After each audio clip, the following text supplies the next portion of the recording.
শ্রমিকবাবু ভুলে গেছেন যে একটা সময় বলা হয়েছিল অনুব্রতর বাড়িতে সিবিআই যাবে, অনুব্রত মণ্ডলের বাড়িতে ইডি যাবে, আমরা এই হবে ওই হবে।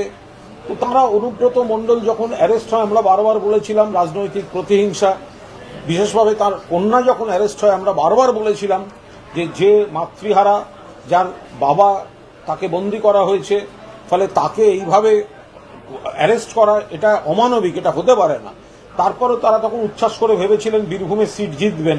তা এতদিন ধরে অনুব্রত মণ্ডলকে আটকে রাখার পরও তো বীরভূমে লোকসভা সিট দুটো তারা হেরেছে। তা এই ধরনের কথাগুলো কি আপনারা মানুষের রায় থেকেও শিক্ষা পায় না বিজেপি?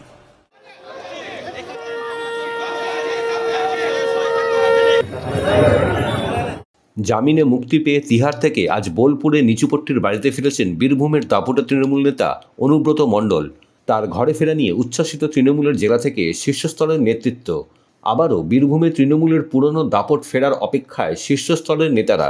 অনুব্রতর ঘরে ফেরার খবর শুনে পুর ও নগরোন্নয়ন মন্ত্রী ফিরহাদ হাকিম অনুব্রত মণ্ডলকে বীরভূমের বাঘ বলে সম্বোধন করেছিলেন। আজ আলিপুর চিড়িয়াখানার 150 বছর পূর্তি অনুষ্ঠানে চারপে বাঘ ও বীরভূমের বাঘ এর তফাৎ বোঝালেন তিনি। ফিরহাদ বলেন, খাঁচার বাঘ প্রকৃতির সঙ্গে থাকে, আর অনুব্রতকে বাঘ বলার কারণ তার লিডারশিপের জন্য।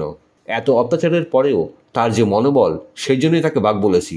দলের জন্য মানুষের সঙ্গে থেকে যে দৃঢ়তা দেখিয়েছেন, তার জন্য তিনি বাঘ। বীরভূমের বাঘ মানুষের সঙ্গে থেকে সংগঠন সামলাবে, আরও বেশি মানুষকে ঐক্যবদ্ধ করবে।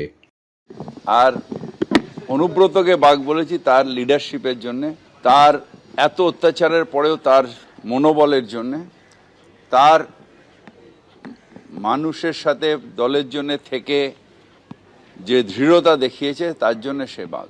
আমরা শুধু এইটুকু বলছি যে যেহেতু বিজেপি নেতারা একেবারে বারবার ঘোষিতভাবে বলতেন যে এবার অমুককে ধরা হবে, অমুকের বাড়ি সিবিআই যাবে, অমুকের বাড়ি ইডি যাবে, সেই ক্ষেত্রেই এই কথাগুলো উঠে এসেছিল যে রাজনৈতিক প্রতিহিংসা তো বিজেপি নেতাদের বিবৃতিতে বোঝা যাচ্ছে। তো সেই জন্য এই কথাগুলো এসেছিল।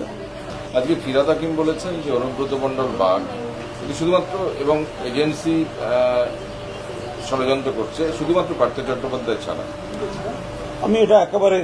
আমি যেহেতু ববিদা বলেই দিয়েছেন এ বিষয়ে, আমি নতুন করে কোনো মন্তব্য করব না। ব্যুরো রিপোর্ট, খবর সীমাহীন।